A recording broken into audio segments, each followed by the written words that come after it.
Hello, everybody. Welcome back to the channel. I am the Inconsequential Runner, and we have with us again Coach Mark. Hello, Coach Mark. Oh, hi, Darcy. How you going? Yeah, I'm going great. I am going great, and I hope everyone who joins this video today is feeling the same way. Now, if you're first time here, thanks a lot for joining us. And what this is all about is asking an esteemed coach questions that we as runners want answers to. So, no further ado, let's just jump straight into it. Now, Coach Mark, we know the benefits of running up hills, and we've talked about that in a previous video.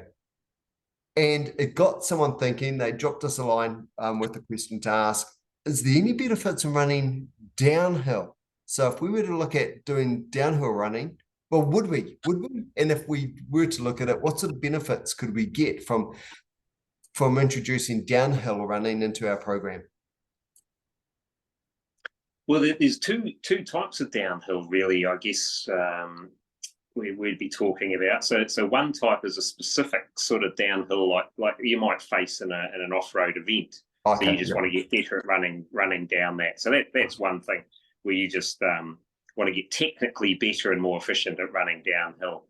But I think the question you were referring to was one that's more of a slight downhill. Yeah, road, and that's it. Yeah, I should Yeah, frame yeah, that better. Just a slight downhill. Is there yeah. something we can get out of that? Yes, yes, yeah, and well, there is a benefit to that, and it's something that's been used for years and years. I mean, this big one of Arthur Lydiard, that he would have it as a bridging he'd have a sort of a specific endurance phase, and he'd have the speed phase, and in the middle he would have a hill phase to bridge the gap, basically. Okay. And Okay. he had this circuit that he had his guys do, where they would do uphill bounding up a steep hill, but then on the other side they'd have a very sort of gradual long slope, and he would have them running down that. And so he found that incredibly effective for increasing their leg speed and their stride length. So he found the whole session was really something that basically conditioned you for running quicker. So then you take that on to, when his guys got onto the track or whatever, and they started running, specific speed work and racing. So the important thing here is that it needs to be on grass, because it's a risky thing to do. So it's not something you just launch straight into. You need to have a bit of endurance in the legs first. The other thing, good shoes, of course. But the idea of a very slight downhill is you can run quicker than you would otherwise on the flat. That's the idea of it. And so you can turn your legs over quicker, but also because it's a slight downhill, you get a slightly more spring and stride length. So it's not about overstriding, No, right. but it's about getting using extra flexibility in the hamstrings and the hip flexors, so that you're using your leg length to their maximum. Yeah. Because it's a thing that if you so you could do loads of stretching, for example, on the hamstrings and various areas, and make yourself nice and flexible in that respect. But if you don't actually go out and actually run using that extra flexibility, that extra range, it's not going to do any good in terms of running. You'll still run the same way you always run. So it's a way of giving you that extra little bit of, I guess, bounce, leg speed, stride length. Perfect. Yeah, Perfect. can be quite effective. Yeah, if you can find. I mean, it's not easy to find a gradual downhill grassy slope, but if you can, Yeah, look, and I think that's the trick, because I was thinking just concrete and just bounding down there, but I see why you're pointing us towards grass. That makes a lot of sense. And yeah. when you say good shoes, when you say good, what is the specific property we're looking for in the shoes? Is it a level of cushioning when you say good, or? Yeah, cushioning. Yeah, Cushioning. it's a session you would do in your trainers. Right. You wouldn't do these in your racing shoes. No. Okay. Really, yeah. You want because there is an element of risk, and you want to get the benefit, but you don't want to risk problems to your shins or your knees and other areas that are going to cop it, because you're going to be doing something a bit unfamiliar as well. Yep.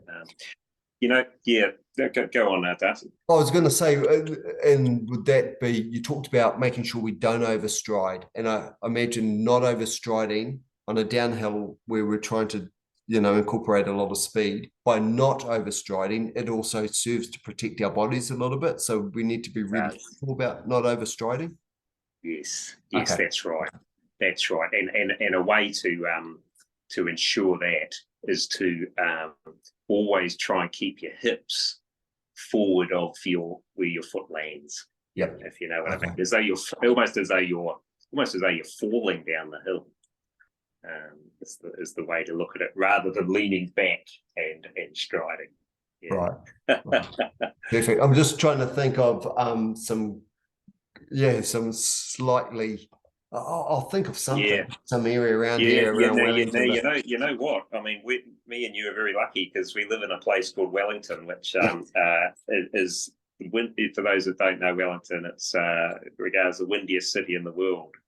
Now, if you can't find a downhill slope, doesn't matter in Wellington, you just run with a massive tailwind. Yeah. Achieves the same thing. Oh, brilliant. Yeah. So there you go. Brilliant. Okay, so because we're in Wellington, and if anyone's watching this and they're in a windy place, and if they, for whatever reason, can't find anything, more than flat, right? They're on a plain. Yeah. They can run along that plain, that grassy field, the football field, whatever, but run in the angle where they've got the greatest tailwind assisting them, and that will help. Does the same? It will do exactly the same as running. As long as you keep everything I said in mind. So you really got no excuse. You can't say, oh, it's too windy to go out running. You've got perfect opportunity to work on your leg speed and stride length. Use the conditions. All right. Yeah. Perfect. That's perfect. Now, okay. Last question, and these only pop up into my mind, of course, when you share your insights, and thank you, Coach Mark. I remember we did a session on treadmills and how to get the best out of a treadmill. And you said, make sure, if I remember correctly, don't let me put words in your mouth, that to set the gradient level to 1, because when it's on 0, it's the equivalent of a downhill, because then your legs are just going under your body. So for those that don't have any wind, where they live is completely flat, there's no grass, could the treadmill set to 0 be an option for them? Yeah, it can be an option. Yes, it can. Of course, on a treadmill, looking at getting stride length is not so much a factor, but certainly in terms of thinking of unencumbered leg speed, it certainly is. Yeah. And just make sure set it on 0 and just turn the legs over as quick as you can. Perfect. Yeah. Perfect. Coach really Mark, thank you. There's some great tips there for improving, just naturally improving your leg speed. And something new for me in this video was, because I always thought of hip flexibility and the like, just stretch it out. But what you're saying is, no, you've got to teach it in a dynamic form to be able to use it in a dynamic form. So stretching is great, but you've got to actually take your legs through the motion at a fast speed to enable them to go through that motion at a fast speed. Kind of makes sense, actually, when you say it out loud. So, that's awesome. Yeah. There was a guy, actually, I've talked about people who are a bit loopy, runners. So we tend to be a little bit this way, just in general. But there was a guy, he experimented with having a tow rope behind a car. So his mate would drive the car, he would hold on to the tow rope and make sure he let go when he couldn't go any quicker. Oh, okay. It wasn't tied around his waist or anything. He was okay. Yeah, with one hand, I imagine. Yeah. But he knocked something like 40 seconds off his 10K time, you reckon, doing a load of these. So who are we to say?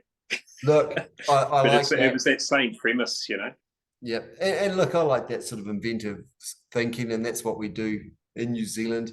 And we've got more environmentally, yeah, better options than getting towed along behind a car, and that's maybe like an e-bike. You know, a lot of those Yeah, e-bikes quite comfortably sit on the 30K mark, and someone can just give you just that little bit of a pull that way. That's interesting. Not that we're advocating it.